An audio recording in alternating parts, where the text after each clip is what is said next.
Avanzando con los conceptos de uniones químicas, el siguiente concepto que nos va a interesar saber es cómo saber a qué tipo de unión corresponde para un determinado compuesto químico. Básicamente tenemos que saber que cuando yo tengo solo un metal, el tipo de unión que voy a tener es una unión metálica. Si son dos o más no metales, la unión que yo voy a tener es una unión covalente. Y si tengo un metal y un no metal, voy a tener lo que se denomina una unión iónica. Este sería el principio. Luego habrá que ver algunas cosas a tener en cuenta como el tema de polaridad, electronegatividad y otros factores. Pero en la primera aproximación para entender qué tipo de compuesto, qué tipo de uniones existen en un compuesto, este sería el primer criterio que tengo que tener en cuenta. Identifico los elementos que están en la fórmula química, si son no metales, en principio es covalente, si tengo solamente metales es metálica y si tengo un metal y un no metal, la unión es iónica. Es la primera aproximación que voy a hacer. Luego con el conocimiento podrá haber alguna otra variante. Ahora, la otra pregunta importante es cómo sabemos cuántos electrones participan en una unión química. Básicamente para poder hacer de nuevo esta primera aproximación, lo que vamos a tomar es solamente una parte de la tabla periódica. De manera tal que nos vamos a centrar en lo que se denominan elementos representativos. Y vamos a dejar de lado los elementos de transición y los de transición interna, los lantánidos y actínidos que están aquí abajo. Entonces, si observo la tabla, ahora yo puedo obtener las distintas columnas o grupos un número correlativo: 1, 2, 3, 4, 5, 6, 7, 8. Esto es haciéndole desaparecer en forma forzada de alguna manera la decena. Entonces así, si yo tengo por ejemplo un compuesto como este, que es el amoníaco, nitrógeno, hidrógeno 3, cuando lo observo debo ubicar en la tabla periódica dónde está el nitrógeno y dónde está el hidrógeno. El hidrógeno está aquí a la derecha, pero decíamos que es un caso especial, es un no metal que está rodeado de otros metales. El nitrógeno está por aquí. ¿Qué significa el 5? El 5 va a significar que el nitrógeno tiene 5 electrones en su último nivel de energía. ¿Qué significa el 1?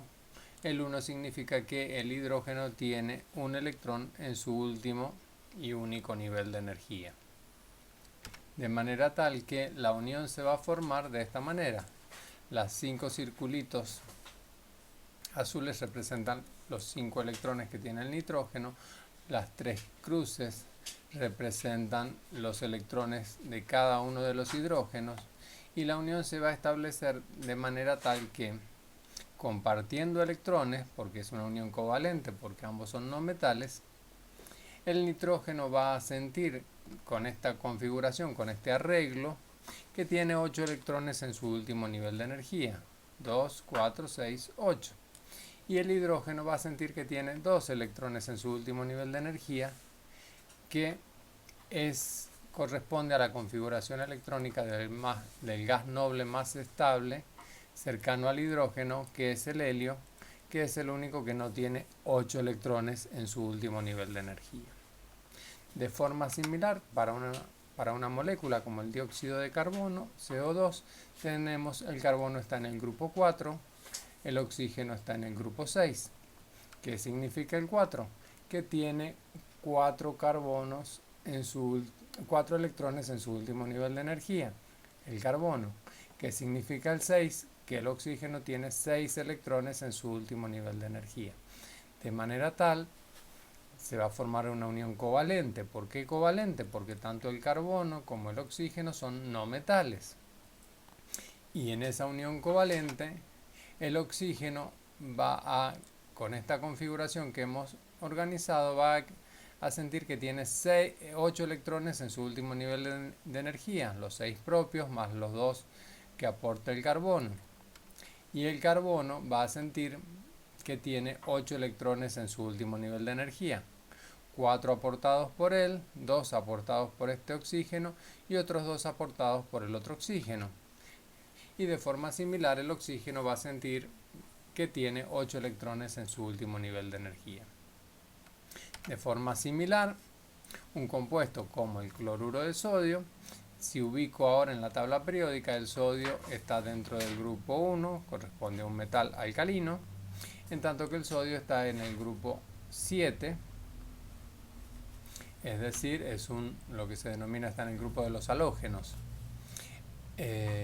Y como es el grupo 7, el cloro va a tener 7 electrones en su último nivel de energía.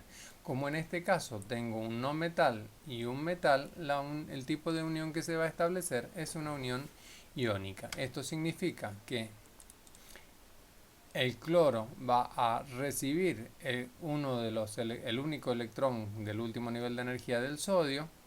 El cloro se va a quedar con 8 electrones, de manera tal que al recibir un electrón se va a quedar con una carga negativa, va a ser lo que denominamos un anión cloruro. Y el sodio, al entregar el único electrón que tiene en su último nivel de energía, se quedará con una carga positiva, será el catión sodio, y en el nivel anterior tendrá los 8 electrones necesarios para cumplir con la regla del octeto. De forma similar, y para terminar, tenemos el caso del trióxido de azufre. Aquí en el caso del trióxido de azufre se suma una particularidad. ¿Qué tenemos? El azufre, 6 electrones en su último nivel de energía. El oxígeno también tiene 6 electrones en su último nivel de energía. ¿Cómo se van a acomodar las cargas para tratar de conseguir 8 electrones en su último nivel de energía? De la siguiente manera.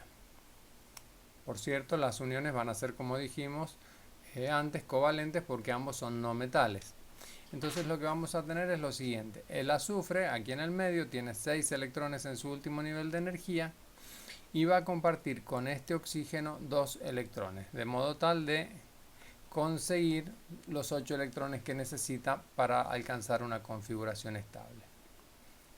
Por otro lado, el oxígeno, tenemos 6 electrones propios más 2 aportados por el oxígeno, son 8 electrones, los 8 electrones necesarios para alcanzar el octeto.